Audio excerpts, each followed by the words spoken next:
أعوذ بالله من الشيطان الرجيم بسم الله الرحمن الرحيم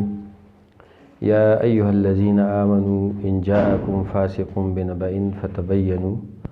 صدق الله العظيم. زما ډیرو محترم او معززو ملګرو او د جندول پریس کلب ذمہ دارانو او صحافیانو د ټول ناول خو زه تاسو ته دلته مرکز رحمت للعالمین رستم آباد دلته پر راتګ مې تاسو ته خوش آمدید ویم او ستاسو شکریه ادا کوم چې تاسو مونږ ته وخت راکړو او دلته په دې پروګرام کې او په دې نشست کې مو شرکت وکړو. لکه څنګه چې تاسو ته پته ده چې مرکز رحمت للعالمین دا یو علمی، دا یو فکری او دا یو ثقافتی اداره ده او الحمدلله په دې کې یو بهترین او یو شاندار یو تعلیمی نظام یو سلسله موجود ده د دې علاقې د خلکو دپاره، د خواتینو دپاره او همدغه شانته کې د هلکانو دپاره، د ځوانانو دپاره. او الحمدلله زمونږ د بناتو په شعبه کې د حفظ، ناظرې، تجوید، ترجمې او دغه شان اوله، ثانیه، ثالثې پورې د تعلیم یو نظام موجود دی. د بنینو چې زمونږ کومه ډپارټمنټ دی، کوم نظام دی، په هغه کې د حفظ، تجوید او د ناظرې او دغه شانته کې د څه کتابونو د اوله، ثانیې د هغې هم الحمدلله یو نظام موجود دی. د علاقې د خلکو دپاره دلته مونږ الحمدلله هر کال د دوره تفسیر هم یو اهتمام کوو، د سالانه تقریب هم یو اهتمام کوو. په روژه کې د مختلفو پروګراماتو، دروسو، د افطاریانو په صورت کې الحمدلله دلته مونږ د خپل علاقې خلکو ته، د قوم ته دعوت ورکو او د قرآن او سنت چې کوم پیغام دی هغه خلکو ته پیش کوو. همدغه شانته کې چې څنګه ستاسو په علم کې ده الحمدلله په دې پورا وطن کې بالعموم او په دې علاقه کې مونږ د مساجدو، د مدارسو او د خلکو چې مختلف ضرورتونه دي د یتیمانو د کفالت شو، دغه شانته کې د نور د خلکو تعلیمی ضروریات شو یا د هغې نور بنیادی کله وسایلو ضرورت، نو مونږ په هر فیلډ کې او په هر میدان کې خپل کوشش کوو چې د خلکو د هغه حوالې سره د هغې سره لاس امداد وکړو، د هغې سره تعاون وکړو. په دې تیر دور کې زمونږ د کم د بارانونو او د سیلاب د وجې نه چې کم خلک متاثر شوی الحمدلله د هغې دپاره مونږ یو 9 پروګرامونه په مختلفو ځایونو کې وکړل. د دې نه مخکې د دې کله په ګرمۍ کې د ګرمۍ حوالې سره د خلکو چې کوم ضروریات دي د هغې باره کې مونږ الحمدلله اهتمام کوو. دغه شانته کې د یخنۍ په موقع مانته کې د په هغه صورت کې مونږ یو سلسله، یو نظام دلته کوشش کوو چې خلکو سره خپل طرف نه یو د تعاون یو سلسله جوړه کړو. دغه شانته کې زموږ په مستقبل کې ډېر داسې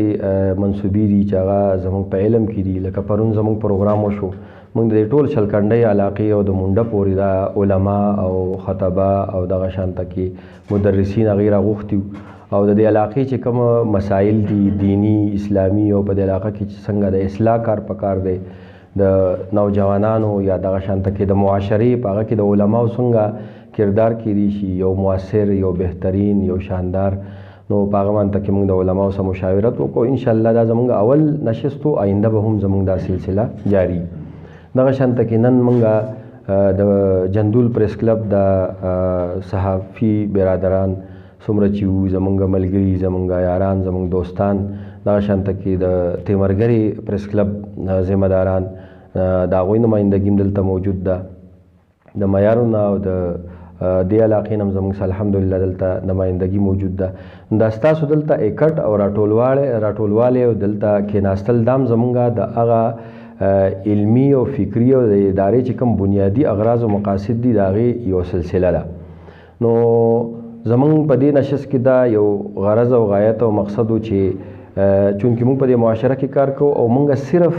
لکه دلته په مدرسه کې دننه دین زده کول خلکو ته دا خپله فریضه نه ګڼو، بلکې مونږ په دې معاشرې په هر سرکل، په هر دایره او په هر پهلو او په اړخ کې د دین خدمت کول غواړو. او دا کار یوازې نه کیږي، په دې کې به تاسو هم زموږ سره مرسته کوئ، په دې کې به څنګه چې ما وویل علما موږ راغونډ کړي وو هغوی به هم زموږ سره مرسته کوي. په دې کې چې څنګه سبا زموږ د ټول علاقې د عوامو الناس دپاره یو پروګرام دی او ټول مو راټول کړي دي. انشاءالله هغوی به هم زموږ سره په دې کې مرسته کوي. مرستې مطلب دا دی چې کله د شرکت په صورت کې، کله هلته د موجودګۍ په صورت کې، کله زموږ هغه پیغام نورو خلکو ته د رسولو په صورت کې. نو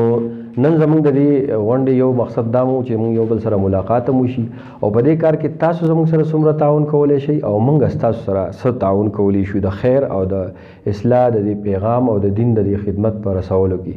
نو انشاءالله چې زموږ دا میشن دی، دا ویژن دی، په دې به تاسو زموږ سره سات راکوئ. زموږ دا اول او اخیر پروګرام نه دی، انشاءالله زموږ دا سلسله به جاری. تاسو ته هم دعوت درکو، بلکې زه تاسو ته دعوت درکوم چې تاسو څنګه جندول پریس کلب یا تیمرګره پریس کلب یا معیارو کې تاسو یو اجتماعي نظام هلته دی، نو دا مرکز رحمت للعالمین دا خپل دویم پریس کلب وګڼئ. تیمرګرې ملګري،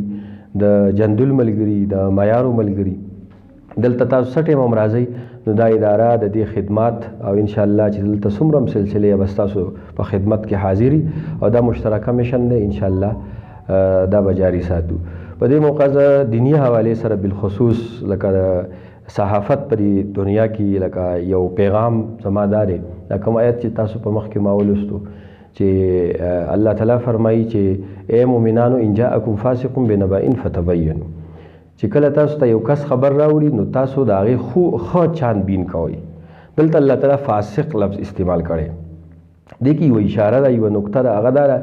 چې لکه غلط خبرونه خورول، بې تحقیقه خبرې کول، لکه دا اصل کې د فاسق علامت دی او پہچان دی. نو موږ به د دې خبرې نه ځان ساتو او کوشش پیدا کوو چې کله م یو خبر جوړو چې د هغې د قرآن د دې معیار مطابق ښه چھانبین وکړو، تحقیق ته ورسوو، بالخصوص چې کله په هغه کې د انساني حقوقو سره هغه وابسته وي، د نورو خلکو د عزت سره متعلق وي، او یا داسې چې په هغه باندې کې د بل سړي ته یو نقصان رسېدی شي، نو په هغه څیزونو کې موږ ډېر زیات چھانبین کوو. په دې حوالې سره زموږ اکثر یو مثال ورکو چې دا د شهد مچۍ دا چې پاسېږي نو بهر په هر قسم څیزونه موجود وي، خو هغه کیني په ګلونو باندې، او ګلونو نه خپله هم استفاده وکړي، هغې نه خیر راوړي او هغه خیر د انسانیت دپاره مفید او مؤثر کړي او ځان لم ترې یو فایده واخلي. او یو لکه هغې نه علاوه نور هم مختلف څیزونه دي، حشرات دي مختلف حوالو سره. نو د میډیا اصل کردار چې دی هغه د شهد چې کومه مچۍ ده د هغې په شانته کې چې لکه د معاشره کې دننه خیر راچوتول او هغه خبر جوړول، هغه خورول،